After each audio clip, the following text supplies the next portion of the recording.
I think that Kamala Harris has been running a flawless campaign, and that's why she raised billions of dollars.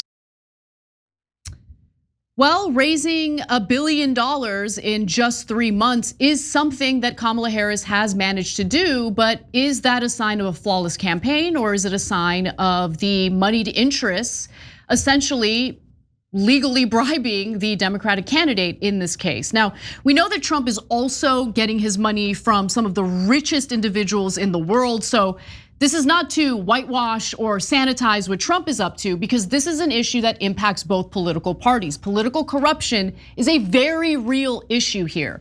Now, we'll get to Trump in just a minute, but first, let's talk about how Harris's fundraising operation compares to that of Trump's. So look, in September, for instance, Harris raised a whopping $378 million.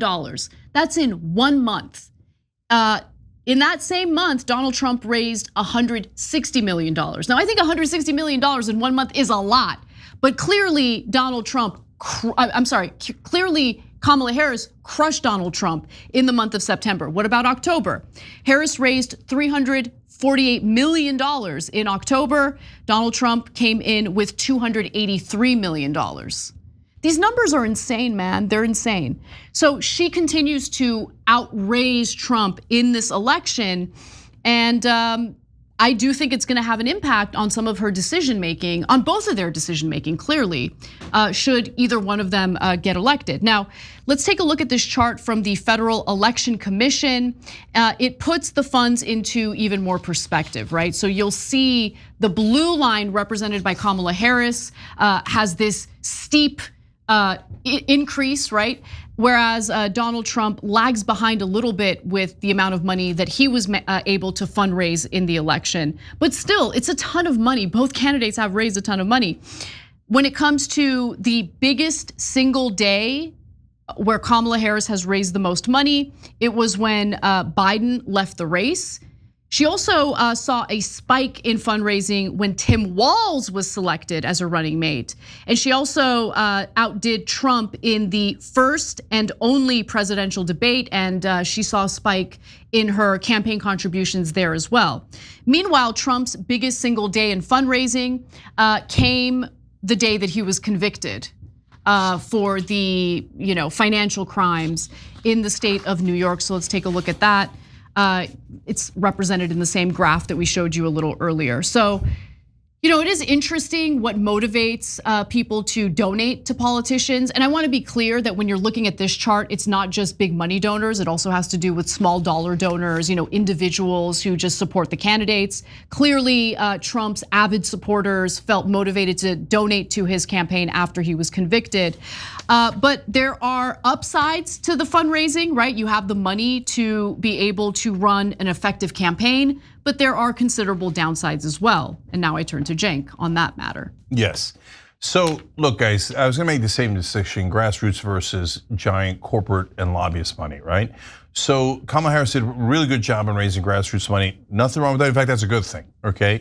And Bernie Sanders raised a legendary amount from grassroots, and that was a good thing because that at least allowed him to compete with the corporate politicians because he would take no corporate money. Now, Kamala Harris and Trump are taking loads of corporate money. You guys might not remember, but Kamala Harris promised not to take corporate PAC money back in 2019 when that was hot. Now she's like, oh, I didn't mean that at all. Drown me in corporate cash, right? I was just trying to pretend to be progressive when I thought that was like a popular thing to do. But it was obvious they never meant it. We did a story on all the fake corporate politicians like Cory Booker and Kamala Harris, all pretending they're not going to take corporate PAC money. Meanwhile, they had corporate lobbyists funneling them money from a different direction, right? So, but when she takes grassroots money, great, okay? Trump also raises a lot of money from the grassroots. I feel terrible for those guys because he's treating them as, in his words, suckers and losers.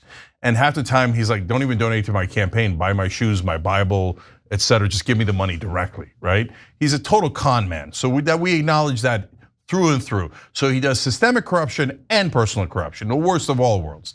But when you turn to Kamala Harris, taking giant amounts of corporate money is not something, A, you should brag about, B, that makes your campaign flawless because you took the most corporate money and the most lobbyist money. And C, most importantly, can cost you the election because people don't like big corporations. Every poll shows that. They don't like the extremely wealthy. They don't like giant businesses. They like small businesses. They like entrepreneurs, but they don't like the super rich corporate CEOs who are your top donors for both of them. For both of them, yeah. Right? And so when you brag about that, that doesn't play well. But remember, in their circle, they're so obsessed with fundraising that they're so excited that they raised $1 billion. They want to shout it from the rooftops. We're the best at getting corporate money. Because a lot of people, that's their job. Well, and they take great pride in that. And they promise the corporations tons of things.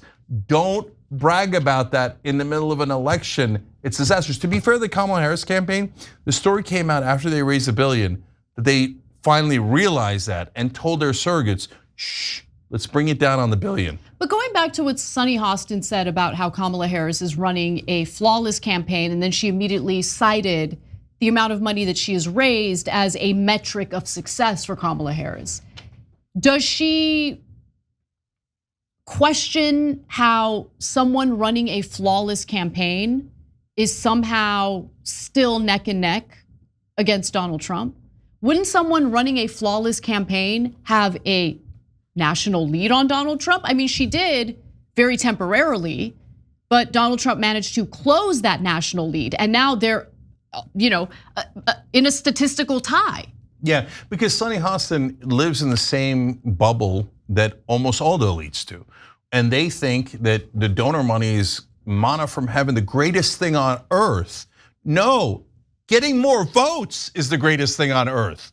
That's what you're supposed to do, but they've lost sight of it completely. And the means justify the ends, and we had to take the corporate money. We had to give them promises. We had to tell them, don't worry, we're not gonna do the price gouging proposal. Don't worry, we're not gonna do any of that stuff. Don't worry, we're not gonna increase your taxes. But every time you say those things and you have Mark Cuban go on cable news to say those things, you lose voters. That's why you were up by 6, 7 points at one point, and now you're tied, which means if you're tied at the national level, you're gonna lose the race. And right now she's losing in every swing state. That is not a flawless campaign. Winning 50 states is a flawless campaign. Losing is far, far, far from flawless. But this gets to the very core of the issue. Guys, when Republicans take money from corporate donors and promise them things in return, that is corruption. We all agree to that, right? That's obvious. So when Trump takes corporate money and says, I'll give you corporate tax cuts, corporate deregulation, corporate mergers, it is obviously corruption. In fact, we have some examples he's doing right now that we'll get to in a second that involves Elon Musk and others. Obviously corruption. When Democrats take corporate money and then give them promises on what to do, it is also corruption. Yeah, I mean, that's like obvious to any person not involved in partisan politics.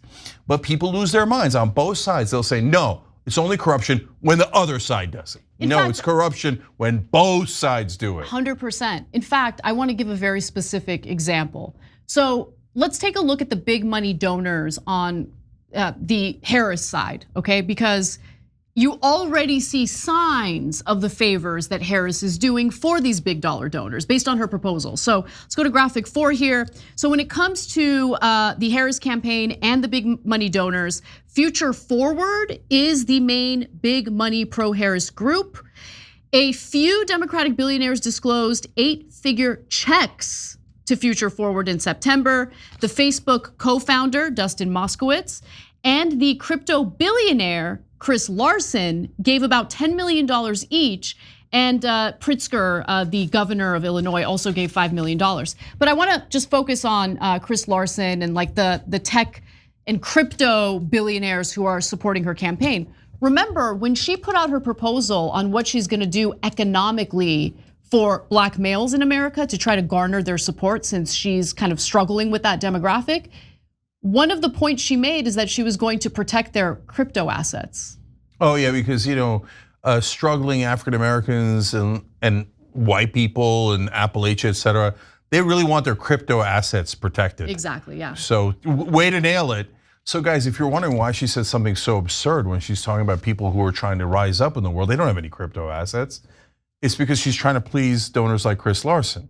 So look, I know Moskowitz's giving history, and I think he actually is genuinely giving to try to make a difference in the world. And I disagree with him on some policies, agree on others. But there are guys who are like, look, I got more money than I know what to do with, and I want to try to help, right?